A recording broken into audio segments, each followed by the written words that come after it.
do it to me every time. Oh, the redhead said you shred the cello, and I'm cello, baby. But you won't talk, won't look, won't think of me. I'm the epitome of public enemy. Why you wanna go and do me like that? Come down on the street and dance with me. I'm a lot like you, so please, hello, I'm here, I'm waiting. I think I'd be good for you, and you'd be good for me. Hey, welcome to Red River Podcast. Today we're gonna welcome the road dog himself, Dana Bollen from the podcast 2 Week Notice, man. What's going on? Yo, what up, Sam? What's happening? Dude, I want to publicly apologize because I made you wait, and I'm sorry. Yeah, but I mean, you made me wait at home. It's not a big deal, like I stress about this. No, I get it, and I'm sure like your profession for sure definitely is not, you can't be late with what you do. That's for sure. Everything has to be pretty regimented. But so anyway, I love your podcast. I know that I just Thank started you. listening to it, and we're also big Weezer fans. So that's kind of like the basis of the conversation. We were going to talk our top 10 favorite post Pinkerton, which is, you could say, classic era Weezer, because it's a fun thing to do. I love your energy and your New York accent. Yeah. And it's good to see you again. It's like cheering me up. No, I wasn't down, but it's just like, yo, I love this dude. So Yeah, thank you for having me. I appreciate you, man. I'm having I'm not even going to get into it, but I'm definitely having a weird week too. So for sure. Well, let's get more weird with fucking Weezer, one of the weirdest bands to ever exist. Absolutely. But before we do, like, I really wanted to kind of just talk to you real quick to get people familiar. You said on the podcast and a few times that, you were part of a corporate world, and then somewhere along the way you decided to just kind of like leave it behind to basically do like road managing, tour managing, merch and stuff like that. So just give us like a rundown. Yeah, dude. So my primary band is the Boston-based band Piebald, right? Come Um, on. yeah, like those are my dudes. That's like my band, my main band. They've been my favorite band for 20 plus years. And how do I put this quickly? So I was a corporate executive for Panera Bread, or as I like to call it, Pantera Bread. Hell I yeah. was working for a franchisee in New England, and I worked for them for like a decade, and I was overseeing 64 locations. I had always worked in restaurants before that. So while I was working for Pantera Bread, Piebald got back together in 2016, and the quickest way I can put it is I showed up to their West Coast reunion run. They had 5 or 6 dates. I showed up in Los Angeles. I flew out there, bought tickets to like the 5 shows or whatever that they had, and I essentially showed up to their sound check with a cowbell and like a 12 pack of PBR. And I was like, I'm here to play the cowbell. And they were like, what? Like there was no cowbell player opening, Yes. but like, I don't know. Well, first of all, they were like, all right, well, that's pretty rad, but you got to try out first. We got to make sure you can do it. Hell So yeah. Yeah. they like made me try out. And I don't know if you know the band Limbeck. They were Yeah. there. Yo, Limbeck. Limbeck is one of my favorite bands ever. So So underrated. They're no so one good. knows this. No They're one knows so them. good. They're Yeah. like, I'm so glad they're playing shows again, but they've yet to like make it out towards like, the East Coast. Yo, I'm just gonna derail for a second. Limbeck is like the best band that like They're nobody really incredible. knows about, right? They're It's so so good. good. Great And fucking songwriting. I feel the same way about Piebald. They both reach similar like statuses. They just never both Limbeck and Piebald, which makes sense. Like so they were playing those shows too. So my first like official tour kind of was with Piebald and Limbeck, but like the Piebald guys, I knew them just from going to shows and being like a really big fan, and like they're approachable. I would talk to like Luke and Travis and stuff after shows and stuff. So they knew me like a little bit.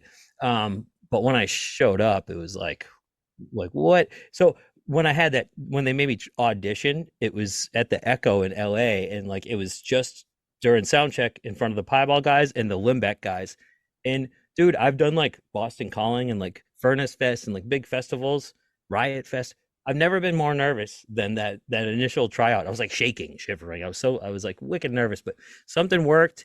And at the time I was still working for Pantera Bread, but I eventually left there, and the timing was just on my side. Like not long after I left, um, I was making six figures. It was like it's obviously hard to walk away from, but dude, they they got a tour with Dashboard Confessional, and they asked me to be tour manager. And I had started doing in between. Then they promoted me to like merch guy, and then yeah, in 2019, 2020, they promoted me to tour manager, and like, and since then, I've been touring with other bands as a road dog. The Story So A- a- Far, Bayside, the Front Bottoms, yeah, yeah. Absolutely. Yeah. Yeah. So, I mean, and that's, I think because I've seen people do that, but you have to be good. You have to be likable. People have to recommend you. That's basically what it is. As soon as one tour ends, someone's like, "Hey, I know a guy." So that's great. So Ooh, obviously, you're doing something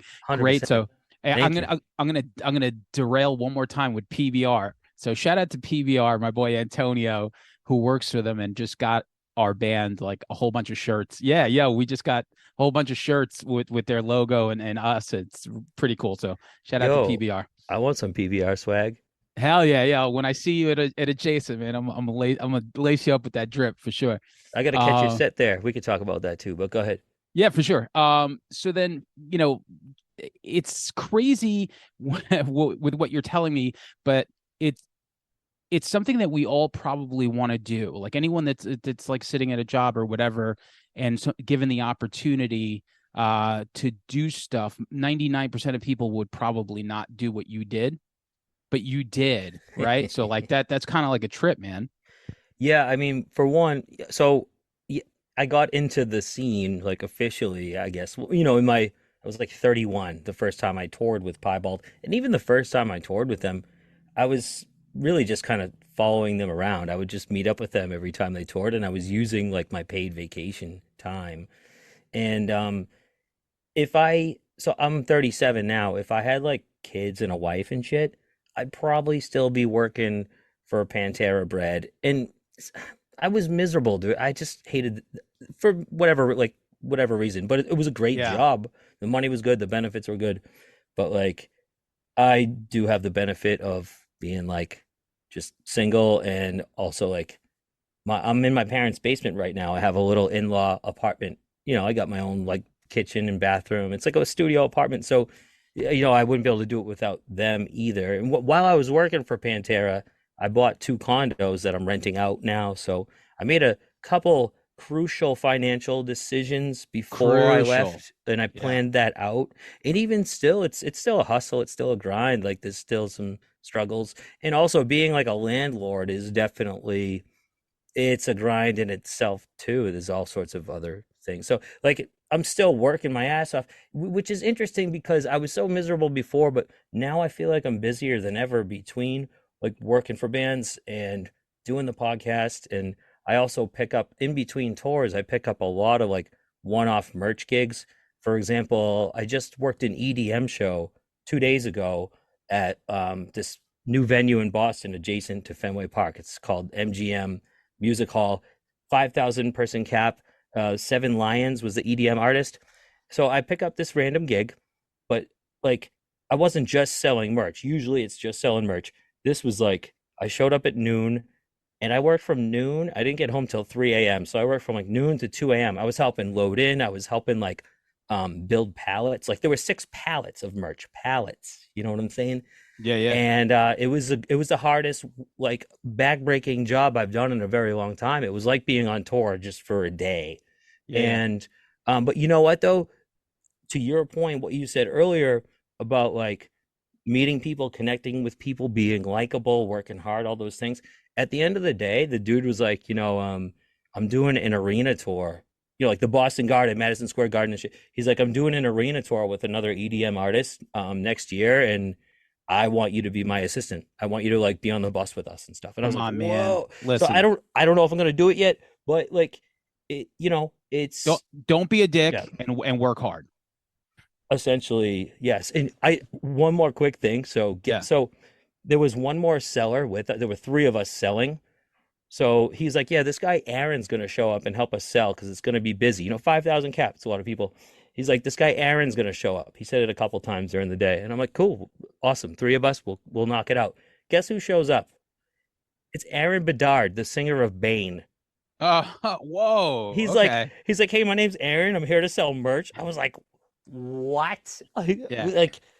Like blew my mind. So Yeah. He he's seems like a super cool, like that. It sounds like something he would say for sure. you already know I asked him to be on the podcast. He's gonna do it. So Hell that's what yeah. we do. Yeah. But Very yeah, cool. Yeah. So, and then how the podcast come about, like, and obviously, like, 2 week notice, it has to be somewhat symbolic to the life that you left behind, right? 100%. Right. Yeah, I see yeah, the I see the logo behind your head over there. yeah. Yeah, You cool. hit the nail on the head, man. So I mentioned how I left the corporate world and then started touring like more full time with like when that dashboard and piebald tour came up and stuff. But so in between doing that big tour with that was the first like real tour I did. Like that was more than just like a week with piebald. It was when piebald did a full US tour opening for dashboard. So in between that and when I left Panera, I I traveled around Europe for 4 months and it was like a solo trip. I just like I took a one-way cruise ship actually. I took a train from Boston to New York. Ap- That's April 10th of 2019, I hopped on a train from Boston to New York to Brooklyn. And then I went to the Brooklyn like cruise terminal, hopped on a Norwegian cruise line ship and took that boat to fucking Rome, Italy, and it made a bunch of stops on the way. It hit the Azores first, like the islands of Portugal. Then it hit like Lisbon, Portugal, a couple stops in Spain and France, and like right into the Mediterranean, and eventually stopped in Rome, Italy. And I had no plans from there. I didn't know if I was going to be in Europe for a month or what. And 4 months later, and a lot of money spent. I was like, all right, I guess I'll like go home now. But the point of that story is during that time, one of my best friends in the world, before I left, he was like, yo, dude, I don't know if you ever heard of this app. It's called Anchor. You can Mm, just like do a podcast on your phone. It's now called Spotify podcasts or so, like Spotify bought them out or something. okay. But basically like you just downloaded the Anchor app, or I did, and you can just like click record on your phone and almost have you ever heard Bill Burr's podcast, the Monday Yeah. morning podcast? Yeah, for sure. So almost in that same style, only I'm not nearly as funny, but I would just ramble. I would just be like, I'm in Switzerland today. And for like a half an hour, I Same would just like, accent though, same yeah, accent. yeah, it's not too far off. So, so that was how the podcast started. It was a travel log, and I was posting like Oh, cool. every day or two, just like, and then I just enjoyed doing it. So when I got home, I was like, I want to keep doing a podcast. I don't know what to do. So I just started thinking of like different themes for the show and stuff like that. And like you said, 2 week notice, I'm like, well, I got some crazy like work stories myself, especially being in the restaurant business. And I got friends who have crazy stories. So I came home, I started the 2 week notice podcast. And at first, like it was people sitting in this room with me right now. And we would like, I would just ask them about like my friends. I would just ask them about like their jobs. And usually people I worked with that I knew like were some of the funniest people that will never be known Sure. ever, like just crazy restaurant people and shit. So I did like some interviews that way. And then long story short, the fast forward to like the COVID shutdown, I just started interviewing musicians at some Yeah. point Yeah. because everyone was just sitting at home, and I was like, well, why don't I start interviewing band people? Because actually, when I was on that tour with Dashboard, I was doing like a tour log, so almost the same style as the travel log in Europe. I would be in the van. I would have like a half hour real quick, and I'd be like, yo, like, piebald sound checking right now. Let me just tell you, we're in Phoenix, and this is what's going on, and Have you gone stuff back like and that. listened to any of that stuff? It's been a long time since I have. I've taken some of those episodes down too, actually. I noticed because it starts at like a later number, so I really wasn't Right. sure what was up. And a lot of people ask me about that because it starts at like 54. Something, yeah. I don't know how many people actually go back and listen to old episodes, but uh yeah, so the first 54 or so episodes are a combination of me and like the first like 10 maybe are me when I was interviewing my friends who worked in restaurants and shit. And as well as that like tour log with Piebald I was talking about. And also during COVID, so I remember like a few times, like I was sitting because I have a ski condo up in New Hampshire, right? I would be sitting in, that's where I spent the initial shutdown. So I would just sit in the hot tub and like tell like wild stories of like when I was doing drugs and like Yeah, yeah, yeah. whatever. I was just again, Bill Burr style, just rambling, telling stupid stories. Uh, and I was also kind of like re-releasing some of those Europe episodes because that show was under a different name. So the first 54 episodes, the show was completely different. And then when I started interviewing band people, it took a completely different direction. And that is why I have taken those old ones down. People ask all the time. It's cool that people are Makes interested, sense. but Yeah, it makes sense. Because when I went all yeah, the way, because I wanted to see when you told me about the podcast, I went all the way back and I was just like, oh, that's weird. Usually it might start at 4, 5, 6, but it was like yeah, way there's up there. I 50 was of like, them. There's 50 episodes of me just fucking, can I swear? Sorry. Is that cool? yeah, I don't give I a already fuck. I think. But yeah, there's like 50 episodes of me just like babbling, or me in Europe, or me on tour, or is this like maybe one day, like if I ever have the time, like maybe I'll re-release that stuff or something, you know? Yeah, yeah, yeah. So one of the things that I find fascinating when you work with bands on that level, like, what is a quick lesson that you learned, like when you first started, that you're just like, oh shit, I'll never do that again, or just something, because it seems like I don't want to say an easy job, but it just seems like it's pretty cut and dry until something goes wrong and you have to deal with everything. All right, let's get a little more specific. My question to your question is, do you mean like say on the road, like where I saw you on that Bayside tour, or you talking like as tour manager for Piebald on a Yeah, tour you with like like yeah, Dashboard? yeah, like that, like basically like on the road with Dashboard, like you said, it's your first time, right? Like that's like Sure. your first thing, and it's like a big one. So it's like, what was the lesson that you quickly learned? That you're like, oh, okay, maybe I. Number one, don't get too fucked up. Oh yeah, Which I did. I did. They okay, got pissed at me. There was a. I thought they were. I don't know if I've ever like said it on like a podcast before. I thought they were gonna send me home at one point during that tour for sure. Because like, here's the deal. So I told the story of how I started. When I first started touring with them, they weren't paying me. I wasn't working for them. Like I was just playing the cowbell for one song, and I was on vacation from work from my A- corporate job. So I was absolutely, getting fucking ham. I was getting shit faced, dude. And we were all partying. You know what I mean? Nothing crazy, just drinking, not like drugs, but sure. like we were getting drunk, dude. And I very quickly learned. It was actually before we even met up with Dashboard. We had a couple of like shows we met up with them in Dallas and we drove down from Boston. So we had shows in like Louisville and Nashville and New Orleans and I think Houston. And there was a show in Nashville where there was a misunderstanding. Like these girls left me a note on my merch table, like, yo, we're at this bar down the street if you want to come hang out.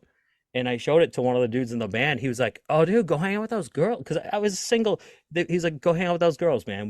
We'll take Absolutely. care of the merch. Like, that doesn't happen every day. Go hang out, go have fun." I was like, "All right." And I walked down there, and then like a couple hours went by, and I didn't look at my phone, and they were like looking for me, dude, like with like. And then Yeah, all of a sudden, Andy from Piebald walked in. He's like, "Dude, we gotta go. Like, what are you doing?" And I was like, "Oh shit." I yeah, like really fucked up that day. So it was a quick adjustment quick, yeah, for there, sure.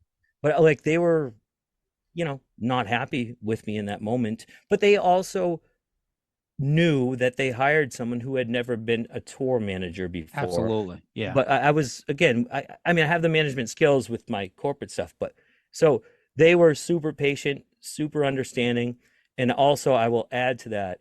So the Dashboard tour manager, this guy, I love him. His name is Jack Funk. Okay, first of all, coolest name in the world. This Yeah. guy, dude. dude, Sam, this guy fucks. Okay, Okay. he tormented Rush for like 10 years. Whoa. Okay. I believe he dated Stevie Nicks. I heard. I haven't confirmed that with him, but I know the guy is a legend. Sure. And so like every day, I would, you know, I was communicating with him every day. Obviously, I was just like, "Hello, Mr. Funk," I was just like, I have so much respect for this man and that Absolutely. band. I love Dashboard. So like, I tried to also just like take everything in from him Mm. and just like a sponge, soak it in. And then at the end of the tour, the biggest thing I got, I said, "Hey, Mr. Funk, this has been an honor and a pleasure. I want to keep doing this because Piebald's not full time, like Yeah, yeah, we yeah, only for do a sure. couple shows a year now." So I was like, I want to stay in this world though, but I needed direction. I didn't know where to go, who to work with. I didn't know anybody, not compared to how I do now. So I was just like, what advice can you give me? And he told me about this website. It's called Bobnet. Have you heard of it? No. So it's a website just for roadies. It's almost like the Craigslist job section. That's the best way I could put it. Oh, But pretty cool. it's just for roadies. It's like $25 a year, which is nothing. Yeah. And there's posts all the time for, if someone needs a tour manager or lighting people or a bus driver or a box truck driver or stage managers and sound people, drum techs, stuff like that. So I signed up for that. And then the world shut down like right after the tour. So there was like nothing for a while. And this is where like just straight up luck, or if you believe in stuff that's meant to be, whatever it Sure. is, the first time I actually applied for a job, because when they post these things, almost I would say 99% of the time, it doesn't say what band it's for. It's just, because for whatever reason, right? Yeah. So it was just like box truck driver, and I don't know, I applied. I was like, we'll see if anything comes of this. I get a call, and I answer the phone. I'm like, hello. He's like, hey, this is Dan Rose, the manager of the story so far. I was like, Mm. what? I was like, no way. I was Yeah. like, and then like everything has happened from like I took From that there, job. yeah. From there, it's been nonstop. Like I had to turn down a tour with Early November. I had to turn down a tour for Unearth, and that's not in a bragging way. And I didn't want Nah, to turn yeah. down those tours. Like I'm just telling you what happened. Like I got Eh, within the same hour, Unearth offered me a tour, and I had been nagging them for a year to take me out.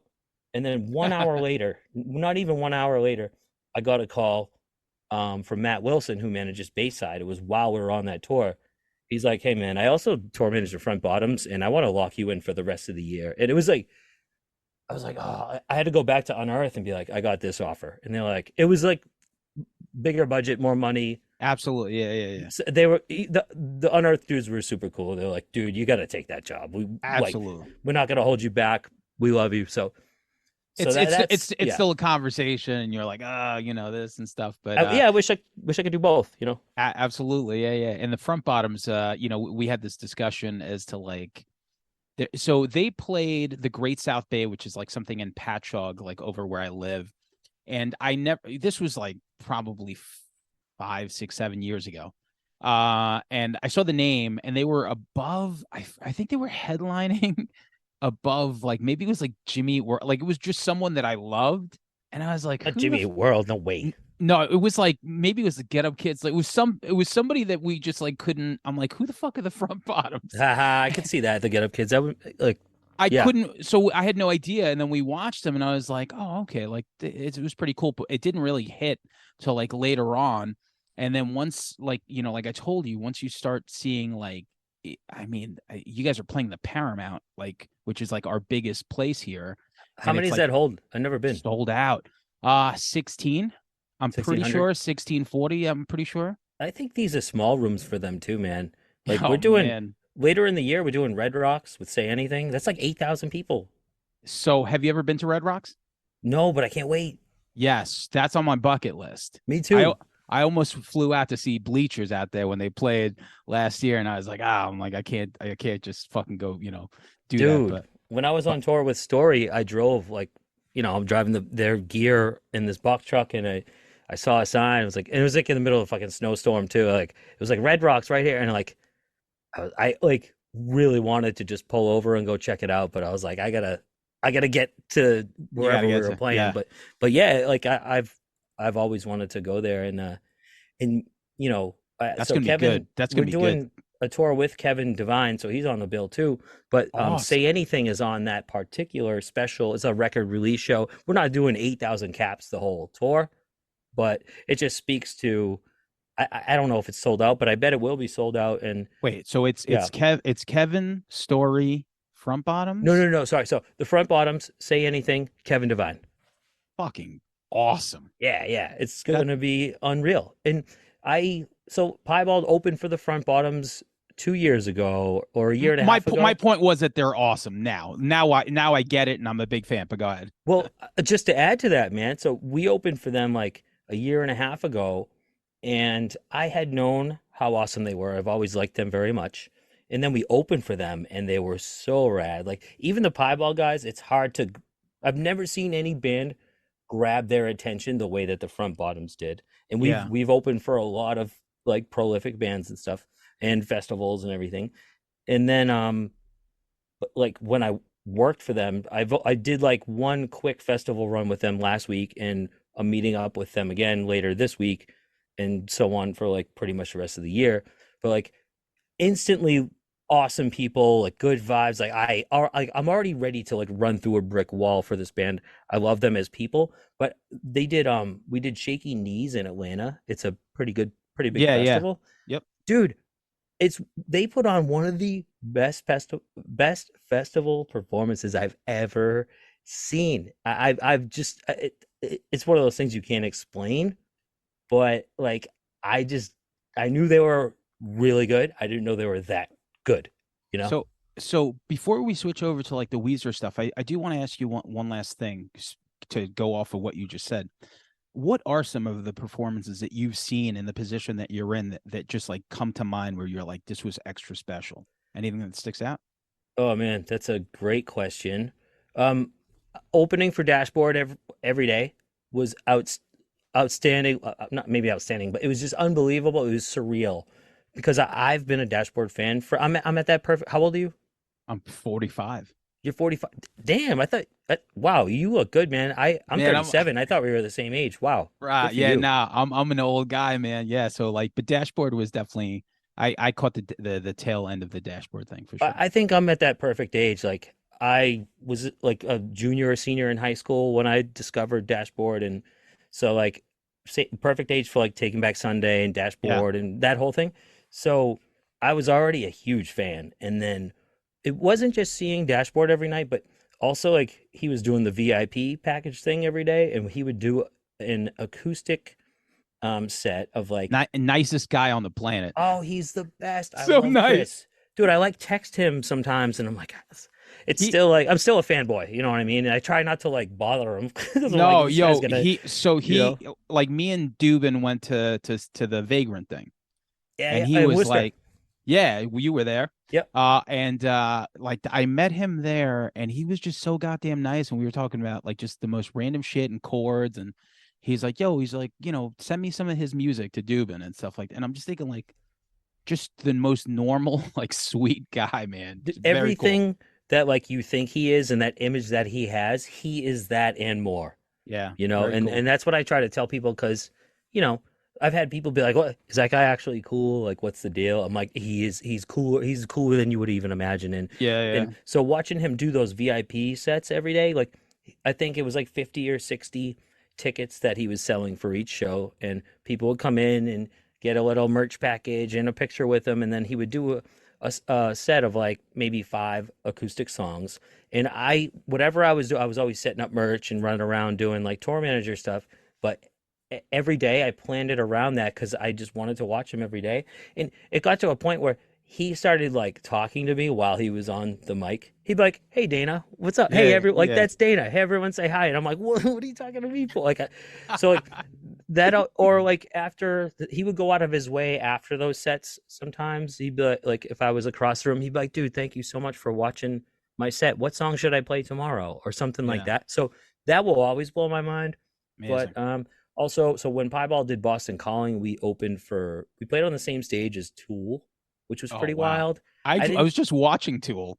Oh, that's Like funny. before we like I'm like sitting here like waiting and I just watched like a 1993 performance of theirs. So That was random. unbelievable. It was definitely the biggest show Piebald's ever played. And Converge played right before us. So like Boston Calling always tries to feature actual Boston bands, and that year they put Converge and Piebald on the main stage back to back. So that was really special. I'm trying to think what else. I worked Boston Calling last year, not with I was all right, so this is kind of weird. So I got hired by a random pop band to be the tour manager for a day. The Peach Tree Rascals, or I think they're called. But it was weird. So like they were opening up the main stage, and like they hired me, and then at the last minute they were like, actually, we don't need a tour manager for that day, which I didn't even know what I was supposed to do in the first place. What do you do when you tour manage for a day? Hey guys, you're on now. Yeah. Here's some water and some towels. I don't know. But what did come out of that, I was like, can I still get like a pass? And like come hang out and we can meet Sure. and maybe we'll work together in the future. And Yeah. they were like, sure. So I didn't think that would work, but it did. So they gave me like an all access wristband. So I just walked around and got drunk at like Yeah. Which but which is fun. Like it's a fun thing. You know what it is? I think you and I are like some people don't like festivals. They don't like like they like live music, but we love it. Like you and I could just tell like oh yeah. I'll walk around, like last time I went to Riot Fest, my girlfriend is done after like two bands. I'm like ping ponging around, going like, no, I got to watch this band. Because I love it. It's like like I love it, There's not you enough know? time in the day. And this will Yeah. be a perfect transition. So that day at Boston Calling, I I went side stage for Modest Mouse. So I was like right up there on this big ass stage, thousands of people, and playing right after Modest Mouse was Weezer. Hell yeah. Very So, cool. Let's and let's what do it. so with Weezer, I will say that day, this will be a perfect kickoff to this Hell yeah. segment, is I wasn't supposed to be side stage. I didn't do this intentionally. So, because I was so, and this is not uncommon, so I'm not picking on Weezer, but when you play like big festivals where like Metallica or somebody like that or Blink-182 is headlining, if you have an all access wristband, you can go anywhere you want. But once those really big headliners start playing, they Gone. shut off the side stage and don't. It doesn't matter if you're the singer of Modest Mouse. That guy probably wasn't allowed. I mean, he probably could have, but you know what I mean. Like they're not Yeah. gonna allow anyone to just walk up side stage. But what I did was, I was side stage for Modest Mouse, and when everybody left, first of all, the Weezer W, the big light up W. I was Yep. standing like right next to it. I was like taking pictures of that. And I just stayed there. So I never left after Modest Mouse. And then like, I had probably an hour of downtime. I just started talking to the security guards and I don't know, they liked me and but I saw them turning people who were in working the same band as me were trying to get up there for Weezer and they couldn't. So somehow I ended up allowed to stay there and I watched them side stage and honestly the sound was shit from where I was standing. Like I could Sure. barely even hear anything, Yeah, yeah. like the Yeah, yeah. songs. But it was just like I've been obsessed with Weezer forever. At one point, I was more or as obsessed with them as I am Piebald, and so that was like I guess a bucket list thing I didn't even know I had. When was the first time you saw them? First time I saw Weezer, great question. It was the first real concert I went to. It was the Lowell Songus Arena in 2002. It was called the Hyper Extended Midget Tour, and it was Weezer, Saves the Day, and Ozma. Yeah, I It remember was that. February 2002. The Get Up Kids did a leg of that tour as well. I think they That's what switched. I saw. Yeah. Yeah, that makes sense. And so that was the first time I saw them. Yeah, it was it was before Maladroit came out. So it was like, but it was in between, In yeah, between, Green yeah, yeah. Green and Maladroit. It was the start of the Maladroit album cycle. Yeah. I was, I'm an ex junkie. So like I was just Really? yeah. Wait, I'm wait, like like heroin? heroin, yeah. I So didn't know that. I've been sober since 98, you know. Dude, congratulations. Holy shit. Uh That's a big deal. yeah, I mean, at the end of the day, like as time goes on, it's like, like it's it's more of a funnier part of the story than anything, you know. Still a big deal. Like Yeah, for sure. good for you. Like you again, you look. You said you're 45. Yeah, yeah. You wow, You man. know what it is? It's like, when you got a little weight on you, your face stretches out a little. So it's if I were to lose 20 pounds, I might look my age. But so I saw them at the Roseland in 1995, and I was just so wasted. Oh wow. I just remember they came out. It was just for the Blue album, right? So they Yeah. came out, and they came out to the theme of Magnum PI. I just remember that helicopter, and Yeah. yeah, it was just great. I mean, but they only had the Blue album and some like B-sides and stuff like that, which Like Suzanne and shit. I don't even remember if they played that. I would have to look at the set list, but I Wow. was definitely so back then. We like them. Nah, we love them actually. So Who's we? well, me and my friend bases, like my crew, right? Gotcha. So the sweater song came out, and we were like, okay, that's cool. I get it. I like it. It's fun. Buddy Holly, okay, that's fine too. And then it wasn't until we were at a house party, like me and my friends, and somebody had the cassette, and I listened to The World Has Turned, and I was like, yo, who the Hell yeah. like the first three songs right there. It's Oh like man. Jonas, no one else. Yeah. I'm like, and they're like, oh, that's that band Weezer. I was like, this is fucking Weezer. I couldn't believe it. I got goosebumps literally right now. Got Yeah. goosebumps. Let me ask, can I personal question? Do you still drink at all or anything or nothing? Nah, nothing. Yeah. Nothing. Wow. Yeah. Do I eat you ever food. Me too. I like food. Food's great. I like food. Food tastes good. Do you ever still have like, temptations to like get drunk or anything like that? No. Good for you, man. Yeah. Seriously. That's like really awesome. It was a wild ride, man. Just like Wait, you must have been like 20? So Not yeah. even? So when I started, I was like 13, and we were just getting in trouble. Like I was a whole bunch Started of doing chicks. heroin at 13? Yeah, so like probably Oh 14. shit. I started getting fucked up at like 13, 12, 13. The heroin came in at like 14, 15. And then by like Damn. 20, like I was like in and out of like jail, rehabs, detoxes, Wow. selling fucking drugs. I was on the run. I was on Suffolk's Most Wanted. Yeah, it was it was a wild ride. So What a story. yeah. So I had to go away to this place for like I got out in like 2000, and I was just like, all right, I'm 22. I'm like, I think I'm good. I think I'm good. That's interesting because, you got it all out of your system quick, but you were like still Yes. 22, you're still a kid. That's what I tell people. The benefit for me, I feel, was that I fucking went hard. Too hard. And by like 20, like, I still had to go to this place for like 18, 24 months, whatever. So by Really? like by 22, I got out, and I was like, okay, I'm good. You But never relapsed, not a drink, nothing? nah. Yeah. No weed, no nothing? Nah, I never liked weed, and I never liked drinking. It was like all hard shit. Also, it was heroin. What else can I ask? Yeah, heroin, like Crack. hey, yeah, it did everything. Wow. We used to, allegedly, probably, we might have gotten our hands on some crystal meth in the 90s too. Dude, that's wild. I still enjoy like mushrooms and Hey, man, yo, whatever works. Things and stuff. Yeah, No, listen. But like I like my biggest like definitely like thing I gotta watch is the drinking for sure. But I also I like weed. I like mushrooms, and I guess that's probably it. I don't do anything else. But I mean, I have done other stuff like recreationally. Mushrooms and weed, great. Absolutely. Yeah. Who cares? The alcohol is tough because it's so readily acceptable and available. Yeah, you can go anywhere and be like, oh, I don't want to drink today, and then you go into like a 7-Eleven or a Wawa, and you're like, oh, all right, maybe I'll just have a beer today.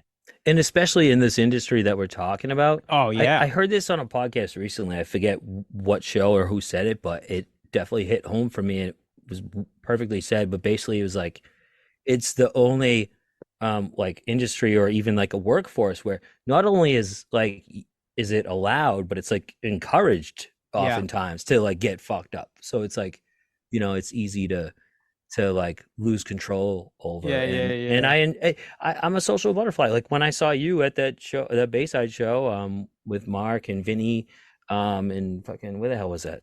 What was that place called? La Poussin Rouge. Yeah, yeah. Which that was so fun. We were standing on that staircase, like that's why you being the driver is Yeah, like I can have a couple beers and yeah, just yeah. and then like it keeps me out of trouble as opposed to like what I was talking about earlier, just getting shit faced, or having too much, Absolutely. Yeah, yeah, for sure. Yeah, I mean, you have responsibility for sure when you get in that truck, man, and because you look at everyone and you're like, I got you guys, I got you. Even just staying busy, like work like tour manager slash merch is like it. Even if I have a couple beers, I barely have time to pick the thing up and sip on it because I'm like just always like Yeah, using my hands trying to do shit. So, yeah. you're the man. Cool. Yo, so let's do just rattle off your honorable mentions, and then from there we'll go back and forth on the top 10, which will be a little bit more in depth. So give me, Oh give me, give man, me, give me, give me five that didn't make the list, but you couldn't leave them off. I have more than that, to Me, be me honest. too. Me too. I have So like seven. I have like uh, seven or eight. I have a little notebook here with like 2 pages full of shit that I wrote down. So, and I'm gonna say I haven't heard. So I love Weezer. You love Weezer. I'm in the Weezer fan club. But I haven't listened to anything post Pacific Dream. Okay. So I'll say Okay. that I don't like. I started to listen to a couple songs real quick just before we hopped on, but I was like, I can't get into this right now. So what I'll say, how about I'll maybe name like a some songs off of like, so no particular order. Off of Pacific Daydream, I love QB Blitz. That song I think is incredible. Um, Off the White Album, I love Girl We Got a Good Thing. I love Endless Bummer, and I think I'll stop there. Off of Hurley, which is probably the most hated Weezer album ever, I love the song Unspoken. And I'll just say I think that the Teal album is pretty fucking sick front to back. That Sure. cover, that's the cover record. The I cover think art. they Yeah. should do more of that. Yeah. Yeah. Pacific is a good place to dip out of because that album tested, that album did to me what Ratitude did to me. It shook me to the core because I often say that I am a Weezer apologist. And when me and my friends, like, I'm always the guy, on Facebook, like, I'll be like, hey, this is a good Weezer song. And everyone just chimes in, no, it's fucking not. And I'm like, I swear, just listen to me. This is a good one. So yeah, I that album's a good drop off point. I went and listened to Winter, but so I'm gonna mention I Want You To and I'm Your Daddy. Those two songs off of Ratitude were really good. The only thing that really bothers me about those two songs in particular are just the lyrics are so fucking terrible, but goddamn, are they really well written songs, right? Agreed. Uh, I'm going to go to the Green album. I'll mention two. I'm gonna go Knockout, Drag Out, and Glorious Day are fucking bangers. Just to add, I didn't have nothing on the Green album made my list, but I do love that record. I think Hash Pipe's the best song on there. I love Hash Pipe. It's so Yeah, good. I also love Oh Girlfriend yeah. and That's a good one. Crab. I love Yeah, Crab. Yeah. it's solid, man. It's just when that record came out, I looked at it and I was like, this is good, but it's so detached. Like I'm like, mathematically it's good. Like I listened to it, I'm like, it's catchy, but the structures were so similar.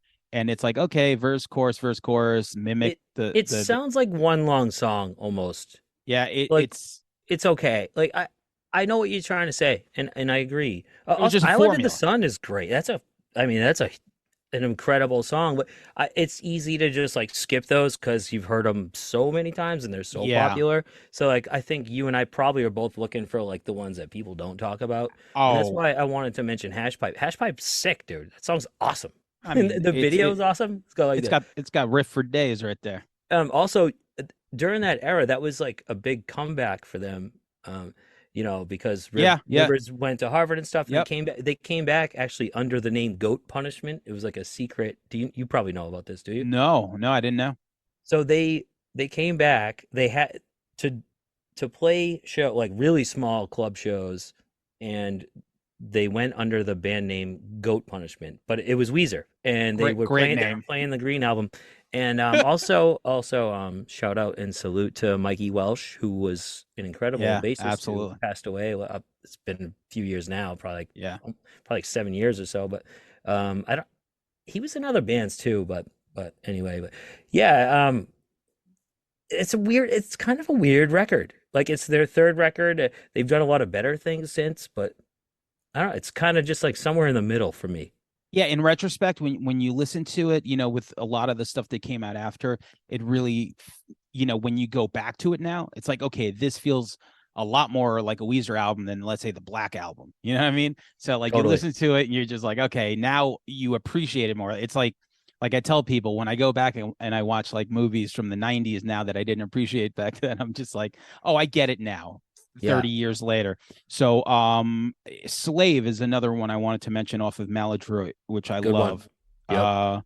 And Keep Fishing just missed my list. I fucking love it. But Wait, well, so let, wait, we talking about Maladroit? That yeah, was one of your, sorry, that was yeah, one of your, these are just my honorables that didn't make my 10. So I wanted to dude, get those out of the way. I love Keep Fishing. And there were two versions of that. I like the newer one was better.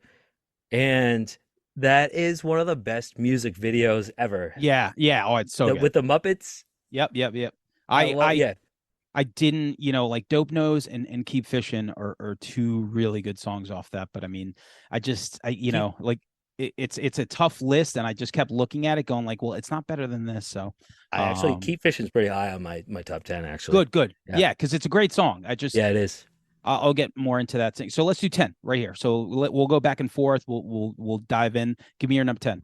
So I'm still not happy with my order. Like I Yeah. did it really quick, and because I could literally do this for days. So, but this is what I got. So top number 10, I got The Other Way off of Make Believe. Okay. Yeah. That album is I feel like that album was a great return, maybe, or maybe it just why was that album You're right. so much right? So It just felt better. you're right, because so 2002 was when Maladroit came out. Make Believe came out in 05. So there was like a 3-year gap there, and you didn't hear much from them for a couple of years. There were some tours, and also when they came back, they did a really small club tour. Like they played the Avalon in Boston, which is a House of Blues now, but it didn't have like the balconies. So maybe 1,000, 1,200 or something. And I remember seeing them with this band called Ringside, who was kind of had a couple songs I really liked. And the album leaked. So I saw them and I knew all the words to the album. I got up against the barricade, but the record wasn't out yet. And I remember like singing all the songs. And the next day, Carl was like doing the website, the Weezer blog. He's like, there were people who even knew the songs and were singing it. It was definitely me. Yeah. And like and then they did a big tour with the Foo Fighters, like for that album cycle right after it came out the same year. But yeah, Make Believe was an era for me where I was like 19 or 20 years old and working in a restaurant, smoking a lot of weed as like I was just a cook. And every night, me and my buddies from the restaurant, we would smoke mad weed and like go play Mario Kart Double Dash for like hours. Yeah. And he had one of those 3 CD disc things. Yep. Make Believe would be the first CD. The second one was the Postal Service.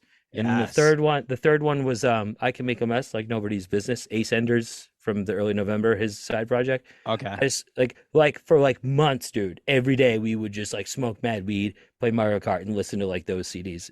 God damn. So- that so- Postal Service is banging. Yeah, they just announced a tour. All right, so I'm gonna do my number 10, which is from the hated Red album. But I'll tell you this. There's something absolutely ridiculous.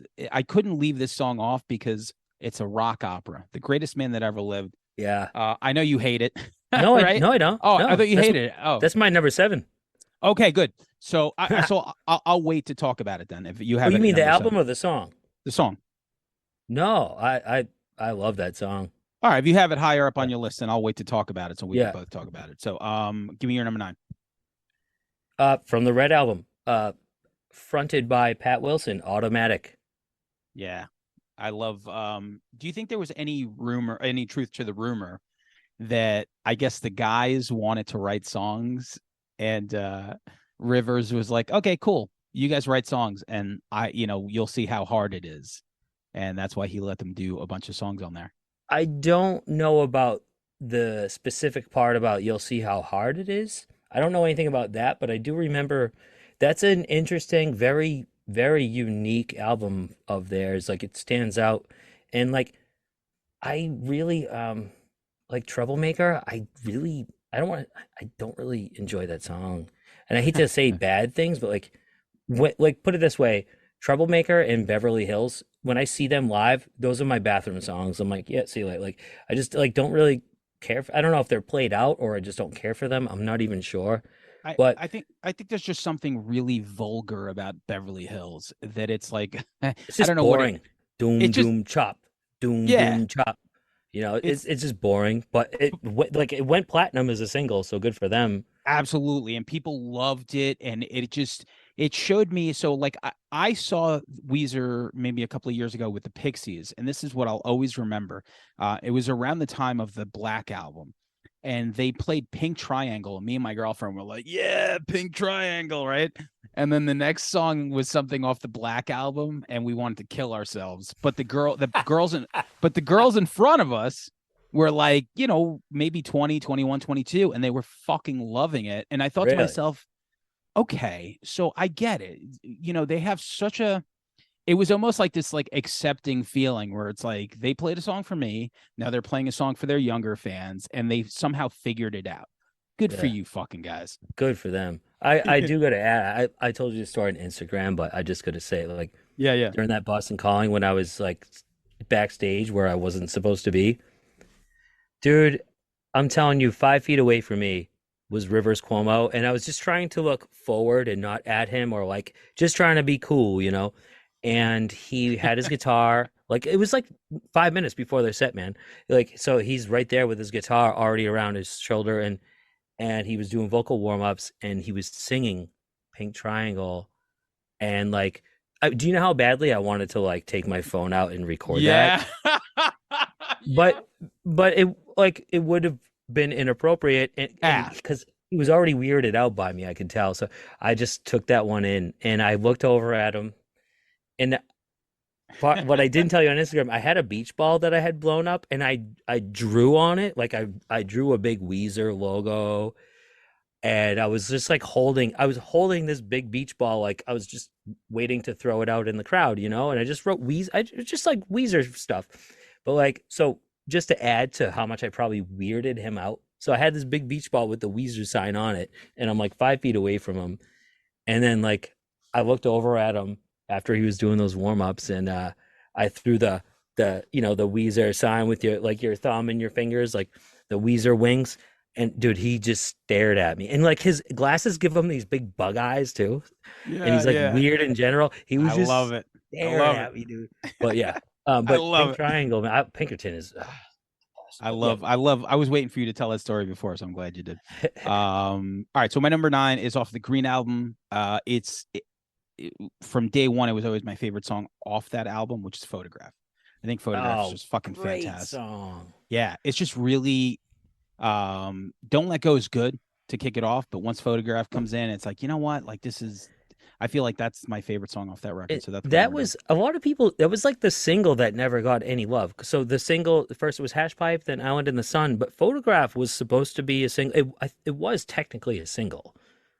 I don't know I if you didn't remember that. Like you, know. I have back then. I used to like collect like anything Weezer related. I like that they released musically. I would get my hands on. I have right there. I just can't reach them. I have like some imports of like you remember the thin CDs that were like just the singles. It would have like three songs. It would have Yeah, yeah, the single and absolutely. then a Yeah, couple yeah, B-sides on it. yeah, And so I have like a couple imports from like Japan and stuff of Photograph. Yeah, those are great. Like you used to get them like at the end of shows, like people would just hand them out and shit. Like sometimes, like I remember, like samplers too, like with the three songs. It's like, okay, Oh well, this is yeah, the single. So that's yeah, how I got yeah. it. That's how I got into Cradle of But Filth. it's fun. They're the old-fashioned way, but a lot of people don't know. If I want to say they even had a music video for. I have a couple Weezer DVDs. I'm talking like Weezer nerd here, man. That's Yeah, why I was yeah. so excited to to do this with you because this is a fun one. But Good, Photograph's a good. great choice. All right, so let's do number 8 for you. I got off of Make Believe the song Peace. Oh man, good one. Yeah, yeah, yeah, What do you got? yeah. So I got number 8 also for Make Believe. I it was just really hard to pick something that I felt was my favorite song off that. But when I listened to it and knowing that we were going to do this, there's something about This Is Such a Pity that I love. So So good. retro, the synth, the melody, the chorus is really good. When I really broke it down, like it was between that and Perfect Situation, but This Is Such a Pity is just I Is it track really, 3? yeah, So yeah. good. I This is such yeah. a pity. Yeah, I it's cool, man. I think that whole record is really aside from Beverly Hills, which is like the biggest hit, it's incredible. And Beverly Hills is not a bad song. It's just boring. This is like the rest of literally every single other song on the album's better. But Make Believe did feel like there what like his so the Green Album was cool, but it was so mathematical. Like, oh, okay, I got shit on mhm, with Pinkerton. I'm going to try to recreate the Blue Album, just not as good. Then Maladroit was this like weird totally, thing that came out like a year later, where it's like, okay, we'll just throw Burnt Jam and like Space Rock and all this other shit mixed in with Weezer stuff. And then once Make Believe came out, you're like, oh wait, maybe they are back, and you hear like Perfect Situation and all these other songs, Best Friend, so and that was also after like Rivers has been. I did listen to some of that podcast you sent me where River. I fell asleep during some of it. oh, it's not The good. one so well I but this part of it is relevant. Yeah, because Rivers is like boring, dude. He's like a Yeah, weird guy. Flea was But yeah, trying. dude, Trey, he was trying so He hard. was trying. He was trying He's so like hard. he's like, okay, so Yeah, next question, I guess. he's like, But that's cool, man. like the meditation thing, Yeah, yeah, yeah. he like Make Believe came out after he like really went deep into the meditation thing, and I think that's part of why there was that 3 year gap. And so you know those songs are very much like impacted from him just coming out of that. Cool. Yeah, yeah, yeah. That makes But then they sense. dropped the Red album, which was like so weird and like completely like, what a weird career. And I didn't even know until Oh actually I heard yeah. that they have 15 albums, which I didn't realize I had that many. I thought like 10. That was what Flea said at the beginning of that interview. I was like 15. I don't know if he's including like the covers and Death to False Metal was like a more of a Yeah. compilation, I think. But anyway, I you know when what he also didn't include his solo shit alone, but that's probably for another time. But because hell there's yeah. some Yeah. there's some bangers on there. What were you saying? No, so I was gonna say let's do number 7, which is your the greatest man that ever Yep, lived. the greatest Yeah. man that ever lived. What a song! That song is a masterpiece in itself. Yeah. The falsetto, like it's like basically one album in snippets in a song. It's like if you Yeah, took one album and you like it's like 5 or 10 songs and it's like, okay, let's put like a little bit of each song from this album. That's what it sounds like to me.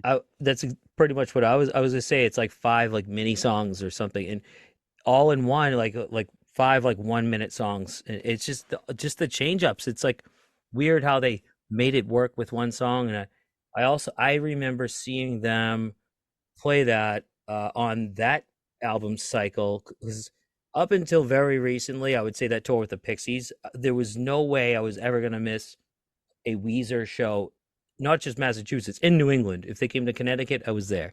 If they came to New Hampshire, I was there. So um, I remember seeing them do a tour. I saw them with Angels and Airwaves right after the Red album came out. And I want to say I saw them at like, I think Mohegan Sun around the same time. And they played Greatest Man That Ever Lived both times. And I was like, that's what I was It's hoping for. That song's, it it's a masterpiece. It's kind of a masterpiece. Yeah, man. I What's didn't want to leave it off my top 10 because it's like I don't think many people talk about it. Like people like talk about other songs, but I don't feel like the Red album gets a lot of the spotlight, and that's a really, I mean, that's a banger. I oh, fucking love it. but going back to what you were saying, like about the rumor on that record, though, they definitely, Rivers definitely let those guys have some reign, and that was what makes it special, but also weird, because like Brian's got his own song, "Knew You Back Then." Is that the name? I forget that. I have it further Thought up I on my could. list. I It's have it. called Thought. I have it up on my list. We'll talk That's a about great that. one, and yeah, Scott's got a song, Pat's song, "Automatic," and I should have, when I was talking about Pat's song, "Automatic." Pat's the drummer of Weezer, if anyone doesn't know. But his band's pretty sick. The Special Goodness, I don't know if they still do shit, but he's a great musician. He's a killer, like guitar, not just drummer, but guitarist Yeah, and singer. absolutely. And because he was playing a lot of guitar on that tour, like That's when, right. I yeah, forgot. Yeah, they hired a drummer so that he came out and he was, yeah, that was what a weird, yeah, Weezer's fucking weird, man. weird. Yeah, I mean, after a while, they're probably like, yeah, fuck it, whatever. We'll just do whatever. So, And the Rivers with the cowboy hat is pretty funny, but that yeah, album cover is definitely something to look at. That's for sure. but That cowboy hat. what's your seven? 7 is the end of the game off of Van Weezer. Van Weezer. So I don't think you dipped in there because that was after Correct. Pacific. Wow, what a fucking great album. Like this band, Damn. let me tell you, there's something about them. They're like the underdog because whenever they like Hurley, no, not Hurley, Ratitude, like just shook me to my core. And then they got me back with the other album. Then Pacific came out, Pacific Day, a Dream Day, whatever the fuck it was called. I was just like, I can't even listen to this fucking thing. And then Van Weezer comes out. Actually, the slow album came out, and then Van Weezer came out afterwards. It's so good. This song "End of the Game" is absolutely fantastic. My number 7. Well, then You gotta I listen to will it. listen to that. After we're done, I will listen to that record. Yeah, because I have 2 songs from that album, so definitely listen to this too. So let's do Wow. number 6. Number 6, I got "If You're Wondering" from the White Album. Hell Was that yeah. the White Album? No, that's No, if Ratitude. you're Ratitude. yep, Ratitude. Which, Yeah. yeah, I get the most hated record. I think I like the first 4 tracks very much. If You're Wondering, I think "I'm Your Daddy's" number I'm 2. Your Daddy. Yeah. Which, like you said, you mentioned Rivers as a lyricist. If you really like look back and think, I'll give Pinkerton a pass, but even that is okay. But like he's not going back to the Blue Album. Like he doesn't even write full sentences. Like he is the worst lyricist ever. It's almost like he doesn't even try. Like But I don't. there was something endearing about him not trying to sound like that. Like when he said, "What's with these homies dissing my girl?" Back then, it just seemed like genuine. It It seemed like, doesn't. It doesn't even make sense. no, I I don't get mean, it. maybe yeah, I guess I was like slightly older in like 94, and it was just like the lingo that we were using because we were all like big hip hop guys. So to hear this guy say that, it was such a weird, like just That like is. reverse thing. So like at 16, I'm listening to it going like, oh, that's kind of cool. Like, because you're watching this nerd with glasses say that, and it just seemed like it came from like a genuine place, but like later on, like the lyrics just got even worse and worse or something. And I will say, "Only in Dreams" is Oh, my number 1 or number 2 favorite songs like of all time. Probably so number good. 1. Like Yeah, that's a masterpiece. Holiday is yeah. awesome. And I know we're not here to analyze this album, but No, and I yeah, like "Say It Ain't So" is about his dad and drinking and stuff like. yeah. But like the Sweater Song, what is he even saying? I don't. What is he saying? So what I do like about it is Actually, Surfwax America. You know what? All right, I'll give those lyrics a pass on the Blue Album. I like "Pull the Straw Out as I Walk Away." Like you could put in your own fucking like that's at least somewhat creative. I think But yeah, sure. What is the Sweater Song about? Maybe all right. I'll give the first. I'll give the first 2 albums a pass, but I don't know. I just like, and I like Weezer apologist is a beautiful term because that's what That I have That's what we been are. Yeah, for a that's very what long we. time, but I've recently just given that up too, not to be a Yeah. hater or negative, but like I just stopped.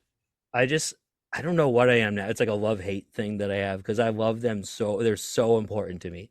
But Well, I also like now like looking back, some of the stuff doesn't like listening back for this in preparation for this podcast. Some of the songs didn't hold up like I thought they would, to be honest. mm, mm. But a lot of them, I was like, oh my God, like I I didn't want to like I wasn't ready to record with you because there was so much more I needed to like listen to, and I like didn't want the I didn't want to take my headphones off because I was enjoying it so much, you know.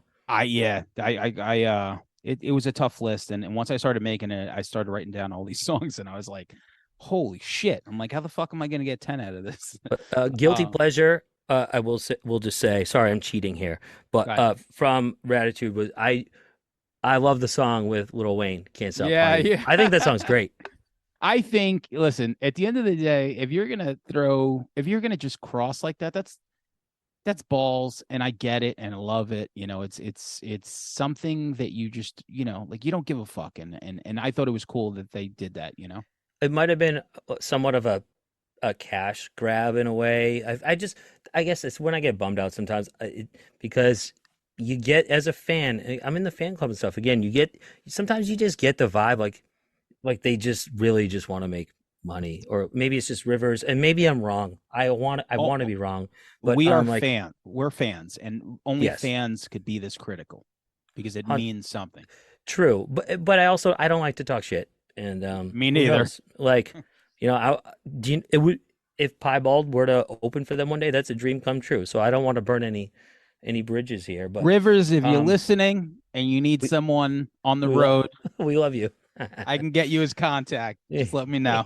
But I remember reading about what is it, Can't Stop Partying, and them getting Lil Wayne, and like I want to say, if I remember reading, I think it's like $75,000 he charges for like a guest spot, and like someone asked him if they met him or not, like, or hung out with him, and I think if I remember, he just kind of like snuck in. It's like some point he found out Little Wayne found out a time that they weren't around, and just like snuck into the studio and like knocked it out real quick and just hopped back in the car and left. I like Little Wayne, dude. The Carter 3 came out around the same time, which is a killer record, but Yeah, that seems super unrelatable, like as far as like to do that, because it's such a like music is such a fun thing to me, and I'm sure to you, that I couldn't even comprehend that. But it seems to be on brand with what Weezer does. with both of them, though, also the Weezer Wheezy, because Little Wayne goes by Wheezy, so Yeah,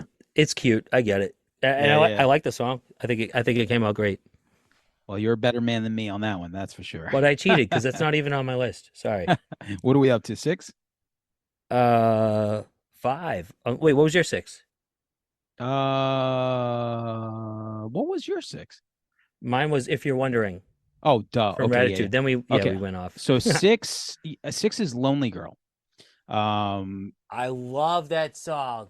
Okay, so Ratitude really. Wait, Lonely Girl? Wait. No. I'm saying Oh, Ratitude ruined, like I was just like, yo, fuck you. So I didn't even listen to Hurley. Like Memories, maybe like because it was attached to Jackass and all that other stuff. yeah, that was a cool video. Yeah. Going back to it, I'm like, oh, it wasn't even that bad. It seemed to be more of a return to form. It's But all it's everything will be all right. Like when that came back, Oh man, yeah. right? It was just like Everything will be whoa. all right in the end. And we'll get into this Yes. towards the top of my list, but it's a masterpiece. Okay. All right. So Yeah. we'll because I was gonna gush on the album, but we'll talk about it later. Because Yeah. But anyway, Lonely Girl is my number 6. So what's your number Great 5? song. My number 5, track 1 off of Maladroit, American Gigolo. Oh yeah, that's a good one. Great song. Yeah, for sure. I like the. I like that album cover. It's like weird. It's like that like it's like that like dummy sitting on the couch, Yeah. and I don't know. And I still remember the day that record came out. I was in high school. I skipped school that day to walk to the record store to buy it, and the CDs were like numbered. I had a numbered one. I don't remember what number it was or if I still have it. And around the same time, I don't know if you remember this, they dropped a a live EP. It was called The Lion and the Witch. I don't. It has like Yeah. 5 songs on it. I know like Death and Destruction was on there. It was just this beautiful version of Death and Destruction. I want to say a couple Pinkerton songs on there. I forget the track list. Maybe like Fallen for You, and I forget, but I think I have it on. I had that CD too. It was a very limited release, and I lost. I think I That lost. was that was the beauty of that stuff back then. Mm. So for me, it was with them, but also with Smashing Pumpkins, stuff like that. Like back then, like you would find like a cassette or like a CD. It's like, okay, well, this is like 3 B-sides, and this is the acoustic version of like this and stuff like that. And it's like, wow, it was just so fucking special to fucking get that back then. Are you a vinyl guy? I'm not. My girlfriend has some stuff. We have some stuff, but like I spent my whole life collecting music, and once we went to digital, like I just never looked back. But I mean, I was that guy that was buying every week. I would take my paycheck and like fucking I would buy like 6 albums a week. It's a money pit. Like I'm a record guy. I'm not crazy, but I do buy records that like I've spent up to $200 on one record that when you can just go on Spotify. What album? Actually, so Piebald's record, this one behind me, We're the Only Friends We Have, goes for about 200, but including shipping, because it's really on Discogs now. It's like 170 or so, I think, plus shipping from like Europe or something. What else? There's a Coheed record that I was trying to trade for their first record, Second Stage Turbine Blade. So I became homies with Travis Stever, their guitar player, through having him on the podcast, and I've been trying because he wants this on vinyl, which is really hard to find. I've been trying to I've been busting his balls, maybe trying a little too annoying, like trying to trade because he has a couple original releases, but on Discogs to get that it's like $600. Wow. They did just repress it, so if anybody wants it, you can get it much more. It's much more accessible now. But like the first edition, I've been trying to work out a trade with him. We're working it out. We're working something out. I think. I hope. But that first album's amazing, and it's funny to remember it from back then, and then the next record just being so huge and different that you're like, wow. So that first album, their first 2 records, I love Coheed, and they've done a lot, but those first 2 are very important to me. Yeah. But American Gigolo. What was your number 5? My number 5, I went with Da Vinci from the same album. I love that song. Well, isn't that off of Everything Will Be All Right in the End? Yeah. Okay. Awesome. Yeah. It kind of reminds me of Pork and Beans, but just better. That's a great song that I didn't even consider. Pork and Beans is a great song. It once again, it's just once you get over the lyrical content, sometimes it's just the melody and the guitar, the music's just fucking fantastic. The melody's great. That's what I like how Da Vinci. It starts like that do, and then but then that dun dun dun dun. Yeah. I'ma do the thing. It gets pretty heavy. Yeah, that song's awesome. I love it. All right, moving right along. Let's do number 4. I got Keep Fishing. Good one. And part of that is the music video too. Again, there were 2 different versions of it. They're both great, but the second version, I think they also did that with what is it? What's the sing-along one off of Make Believe? Perfect Situation. Perfect Situation. If you, you're right. You're right. Yeah. The second one is leap years better than it was, because the whole chorus changed, the octave, the original one was down, and that I thought that was great too. But then when they I'm not a musician, but when they fixed that, I didn't even know how much better it could have been. But Keep Fishing, that's again, if anyone hasn't seen that video, it's so good. Keep Fishing. What I love about it is at its core, it's such a Weezer song. It's such a Weezer song. It's better than anything on the Green album. Anything. Yeah. And maybe it might be the best song on Maladroit. Yeah, it's one of the best songs. I mean, I, obviously, I I think that's my number four. no, So no, I had to mention it. I had to take it off for something, but yeah, I completely agree. So back to the Red album. Thought I Knew, Brian Bell. I nice. fucking love that song. I couldn't believe it. I'm like listening to it. I Wait, had no isn't that wait? Is I'm sorry, I didn't mean to cut. sorry, you can sorry. Yes, what am I? Thought I knew you I better thought that was than. Scott for a second. Scott's is King. Okay. Okay, yeah. Thought I Knew is Yeah, Brian. thought I knew. Yeah, that's a great song, and But he I has didn't have a clue. that song's so good, and he So good. has what's the name of his band? He's got a good band too. Space Twins? Yes, thank you. Yeah. Yes, yeah. Yeah, He's man. I was that's just gonna that say that's a number great four is choice. I champion that song. Like it's one of those songs that when people are like, "Oh, fuck Weezer now," I'm like, "Yo, listen to X, Y, and Z." I always throw Thought I Knew in there because it's such a curveball. It doesn't sound. It's not even Rivers, and Yeah, the it's thing is, like it's like not a Weezer song, but it it's is. not a Weezer song It's not whatsoever. like So a yeah, lot of the songs that like at least a handful of the songs on the record are not like literally like the song Automatic or Thought I Knew yeah, or like those are songs that are more fitting for those dudes side bands, you yeah, know. yeah, yeah, for sure. Yeah, yeah. But Thought I Knew is great. Yeah. So all right, top three, man. Let's do it. Number three, I got the closing track to Make Believe, Haunt You Every Day. It's just this beautiful like love song kinda. Um I just and I actually listened to that one before we hopped on here just to like make sure I still Yeah, felt as strongly as I did about it. And it gave me goosebumps. It still does it for me. And I remember reading about that track in particular. Someone asked him like when the album came out, there was some sort of interview I read, and I remember him saying like that was me trying to write some sort because there's some piano in it. He's like I was trying to do like I was thinking about Billy Joel when I wrote that. I was trying to do my own Billy Joel song, and that was what came out. So "Haunt You yeah. Every Day" is and I don't know why, but I always like think of the I don't know if you're a Pokemon guy, it's like really weird, but I think of the Pokemon Hunter because I don't know, Yeah, no, it's some nerd shit, but I missed that one for sure. I think I I know the name. I don't know much about it. the All right, song no, or the the Poke. Pokemon thing. Oh, sorry, it was like a weird, really weird thing to bring up. It just like popped in my head, but Yeah, 100, yo. All right, so listen. The Seasons records when they first started coming out, I was like, garbage. I can't fucking listen to this. Fucking garbage. I didn't like it. I'm like, what is this shit? And then Winter came out, which was the last of the four. And then they had a song called I Want a Dog on it. And it hit my release radar on Spotify. And I was like, fuck it. I'm going to listen to it. Blew me away. Like, what's this the could name have, of it? I'm gonna write it down. I Want a Dog.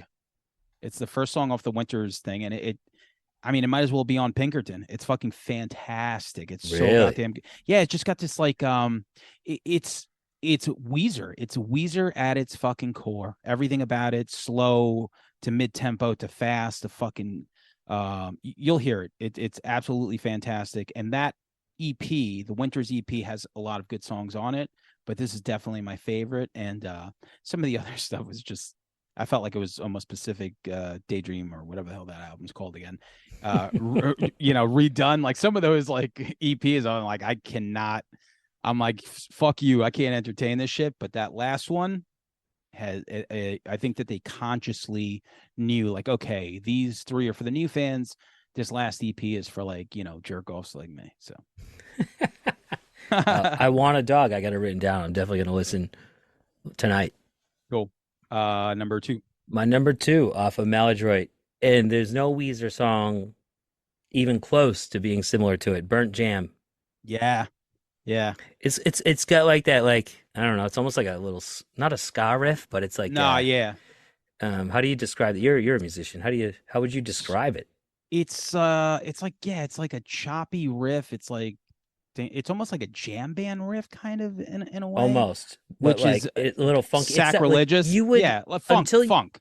until you hear Rivers' voice, you would be if you didn't know, you'd be like your last guess would be Weezer. Yeah, and then it kicks And in great. also what also kicks in right there and this was the first record that they did with Scott, their now longtime bassist, who I think is like just unbelievable. Like Mikey, all right, Mikey, not Mikey Welsh, Matt Sharp, their original bassist, he was better for a Weezer Yeah. personality wise, Yeah. but Scott is the better bassist. That guy is, I love him so much. Like he is unbelievable, and I love the way the bass kicks in the song "Burnt Jam." But the lyrics are weird. It starts off gothic flavor.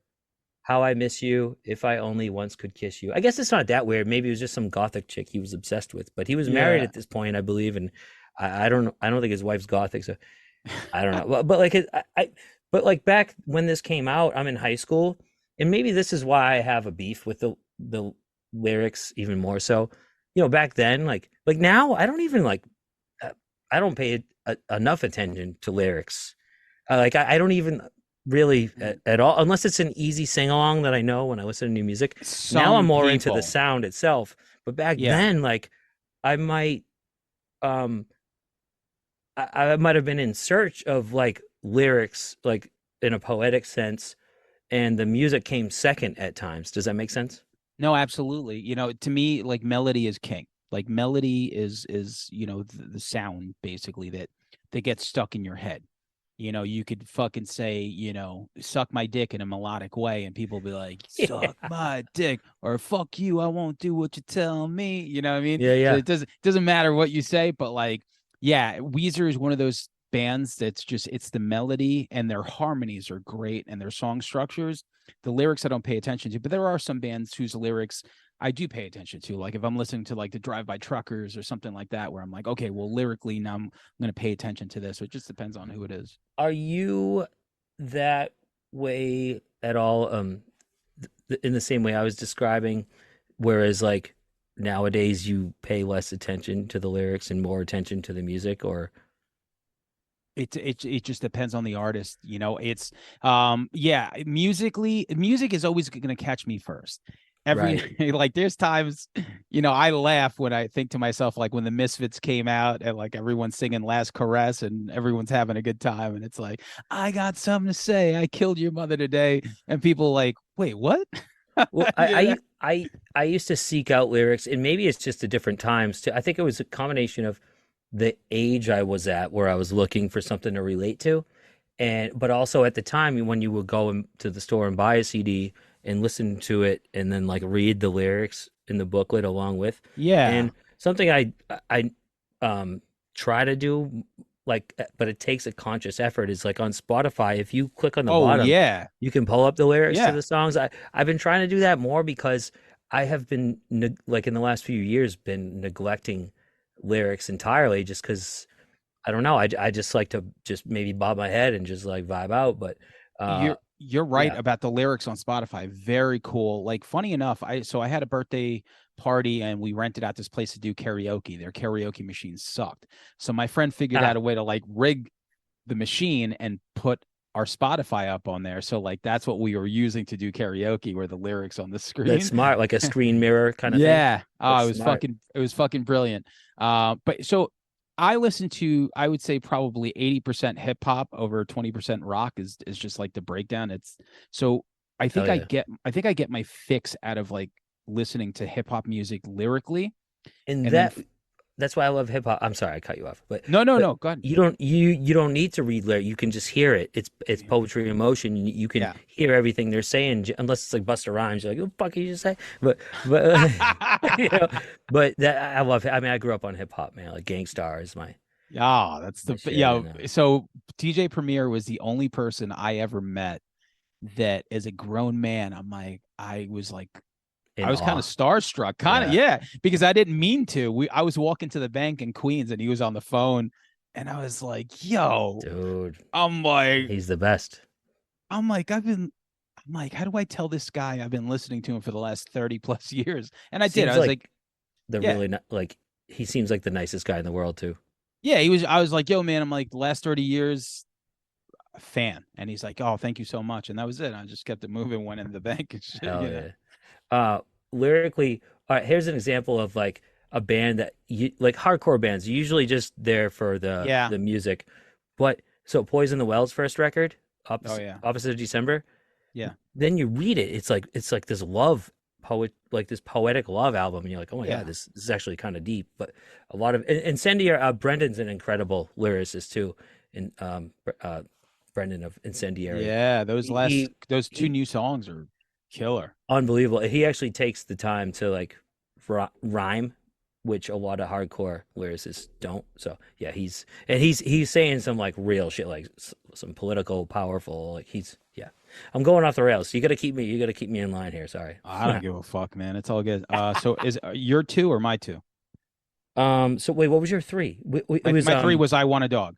okay. I Want a Dog, which I got written down. So my number two is Burnt Jam. Your number two. Oh, my number two. Okay, so off of Van Weezer, the most Weezer song I've heard them do in God knows how long, Precious Metal Girl, is this really cool acoustic, catchy song about him, and this girl that he met on the Sunset Strip, and he throws in a lot of LA Guns and like his love of like hair metal and Sunset Strip stuff in this, but like you would never tell. Obviously, it's just the melody is just so fucking good. It's man, it just blew me away, and I don't know who did a version of this, but the internet is good like this, before AI, not like AI version, but somebody said Precious Metal Girl if it was done old school Weezer style, and I guess they took the vocal and they played like the like blue album type power chords behind it. Holy shit, you gotta listen to it. It's so fucking Wow. I got it written down. I Want a Dog and Precious Metal Girl written down. good. All right, well here we go. Here we go with our All number right. one. So what do we got? This is where I was scrambling, dude. Because I was already late to hop on with you, and I cheated really bad. But just hear me out. Okay. I wrote Everything Will Be All Right in the end. Yeah. No. Okay. I get it. I get it. Because that record, I really think, is a complete masterpiece, Listen, front to back. My number one is off that album, so I'll just say it. Eulogy for a Rock Band is my number one. Which I mean, every song on there is outstanding.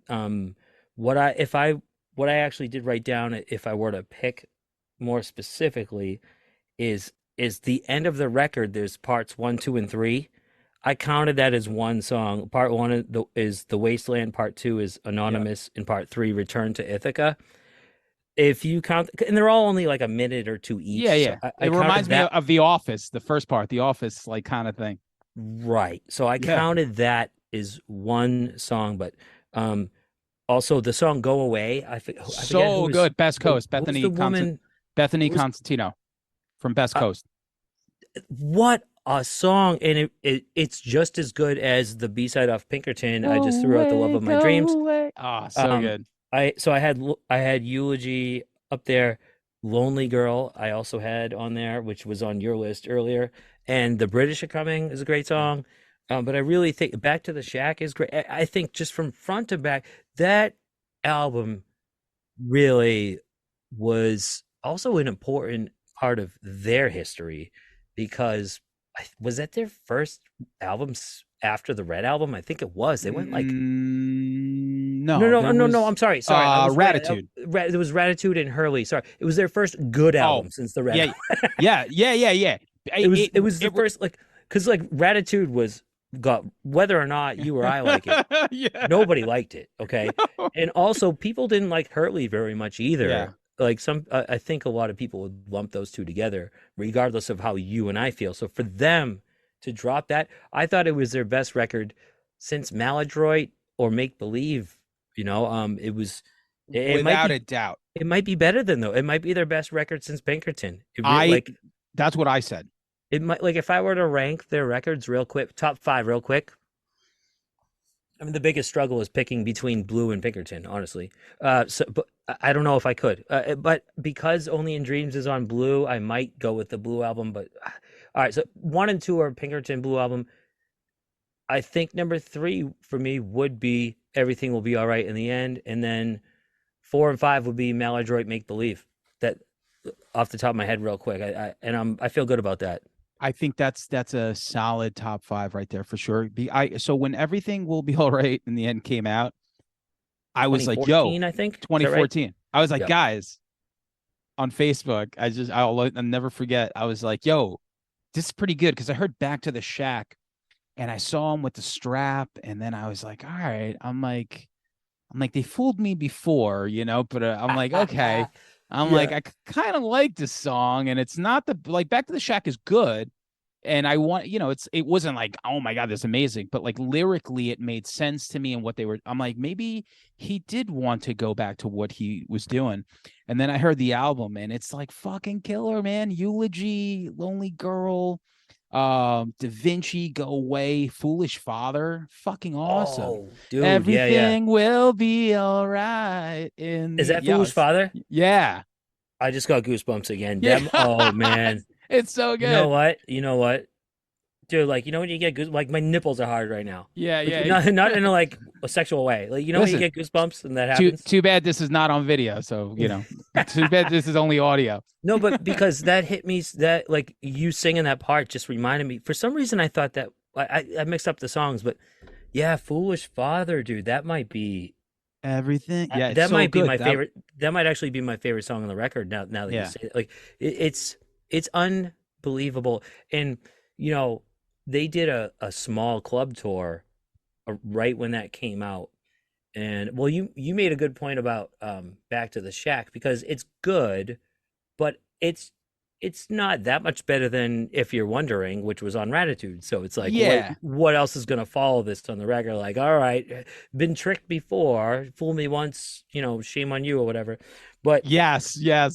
when they did that small club tour, they were doing a lot at this time. It was like a really, I think, crucial moment for them. They re-fired up the Weezer fan club, which I'm still in. I don't follow it these days. They did a couple Weezer cruises, and that small club tour, like in where was it? It was at the Sinclair in Boston, which is like a 500 or 550 cap room. Like to see Weezer in a small Yeah, room like that, and they came out just guns blazing, and they even brought they like for that song "Foolish Father," they played when they played that they had like a whole like chorus behind them of fans that they recruited to just go on stage and sing that part of that song behind them. Did you catch that's this the tour at all? no.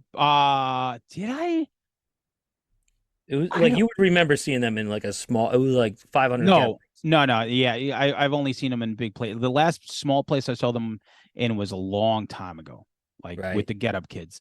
But yeah, that song is the money shot. It's the name of the album, and that's probably why they named it after that. So like when you get to Foolish Father and you get to that part, it's like, oh my God. And then of course then you have like the song that you mentioned at the end, but I it's forgot like about Foolish Father. Yes. it's killer, man. I felt like I was alone after everyone left them. I'm like, but you don't understand. I'm like, but this Like time you it's gotta check this one.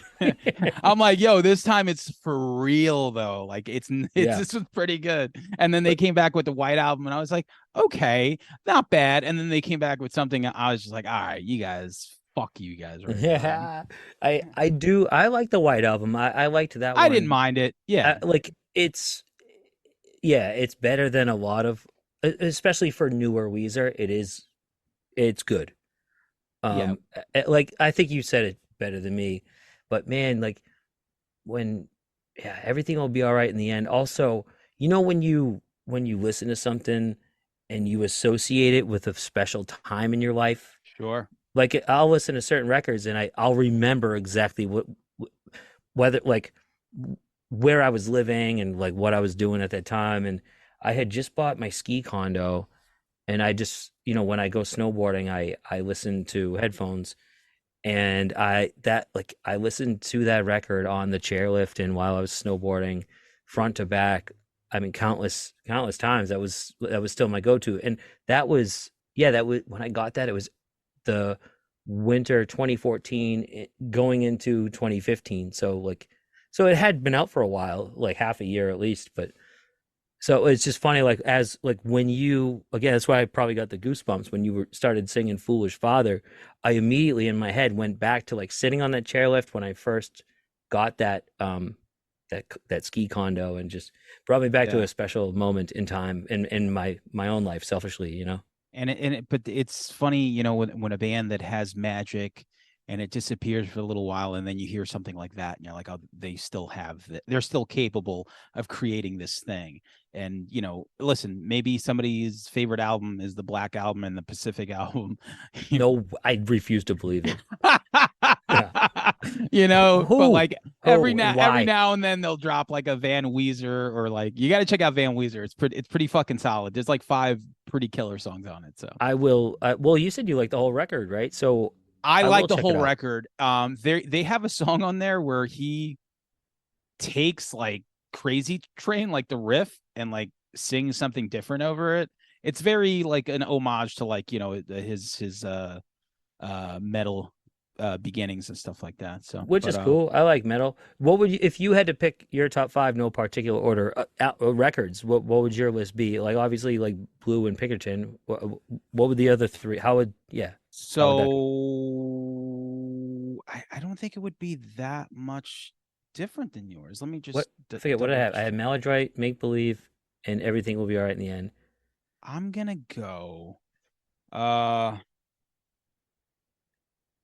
yeah, it's tough. I mean, Like Pinkerton and Blue are just like, obvious walk in one and two, yeah. right? 3 definitely. Everything will. Hmm. 4 Make Believe for sure, which leaves that number 5, So man. would you put, yeah, well, because the Red album is pretty killer, and seems like you really like Van Weezer. Would that maybe sneak in there? What do you think?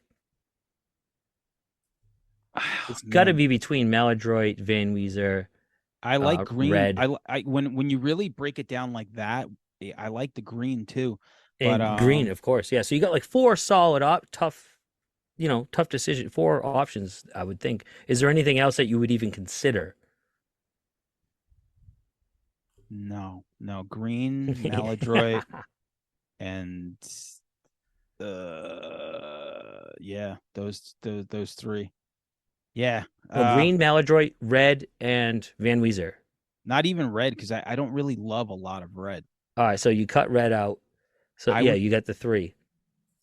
man, if I really needed to pick that 5th, I guess I would go, I'm gonna go Green just because it's still vintage to me. It's still vintage to me. Have I heard Hash Pipe a zillion times? Yes. Green's great. Photograph, Solid don't record. let go. Yeah, it's just, Island in the Sun, Oh Girlfriend. Well, yeah. December. Is December on that record? Or no, that No. is the closer to Maladroit. Yeah. Okay. That, But that, that there's nothing wrong with that, man. It's a solid record. man, yo, we've been yapping for a minute now. So thank you for hanging out and doing this. Dude, thank you for having me. I mean, I could talk to you all day. So, Hell yeah, yeah, yeah. thank you. So, dude, Sam, you're the man. I'm gonna see you in like not even 2 weeks. Playing I will see you. Dead is Yeah, playing at Adjacent. Do you yeah, want to for plug sure. your own band on your own show real quick? Nah. Well, you No, guys are we playing have. Saturday. I'm gonna no, I looked it up. I I'm gonna make a point to see your set because Cool. you're on at like 12:30, 12:30. Yeah. Yeah, we're and we're then playing along with no one. So it's just like, I think all the sets are kind of broken up in the very beginning. right after that, there's a band called, is it Wishing Well? They're called. Yeah, on the on the So on the main stage. so that's Natalie from the Front Bottoms. Oh, That's cool. She fronts that band, so I definitely want to go support. And they're awesome. Like I got to dive deeper. I just learned this, so I started listening, and they're rad. So, but I want to go support Yeah, I her, think of they course. play at So like so 1 p.m. So I'm gonna be doing a lot of running around. So I'm gonna catch me your too. set and then like run over and catch her set. Um, yeah, Cool. but we should hang out on that weekend. Absolutely. And I wish I was going to be in town when you're in with the Front Bottoms to the Paramount, but I think that's the Friday that I'm going to be in Jersey. Yeah, I mean, we'll be back. There's a bunch of stuff that the Front Bottoms have all year, like that aren't announced yet. Like we'll be back in New York and shit. I'm sure. Would I be able to plug my podcast real quick? Do whatever the fuck you want. Uh, Absolutely. Yeah, yeah, for sure. I'll cut out my nonsense. Go ahead. yeah, yeah. Yeah. Yeah, I'm if gonna I put could I'm gonna just, put the links up and everything, but go ahead. my man, dude, Sam, this is an honor. I could talk to you all day. But yeah, if I could plug my show real quick, it's a podcast called 2 Week Notice that we did talk about a bit before, but uh, basically I interview musicians in the scene And I've had some pretty big names. Most recently, I had Jim Ward of Sparta and At the Drive-In. And that episode, I really didn't expect this at all. Like, I know the guy's a legend, but I really had no idea. Like, I think maybe I got more DMs in that, like, even from random people who I don't know, like message requests from people who really liked that episode. Big deal. Um, Big deal to me. I Big I deal. wasn't expecting that because like I've had Chris Carrabba or Cyrus from Newfound Glory or Max Bemis and I've had a lot of Vinny Caruana. Like I've had these to me maybe bigger names, but not that anyone's better than anyone. No, It was a nice surprise.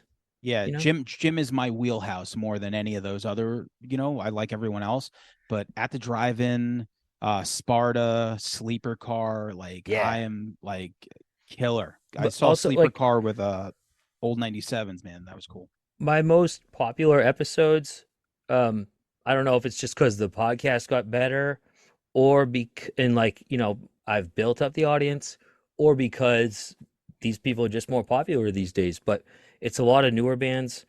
So like the most popular episodes, like number one, I know popularity, I just mean most downloads, like Kevin Geyer of The Story So Far, Nathan Hardy, he sings in Microwave.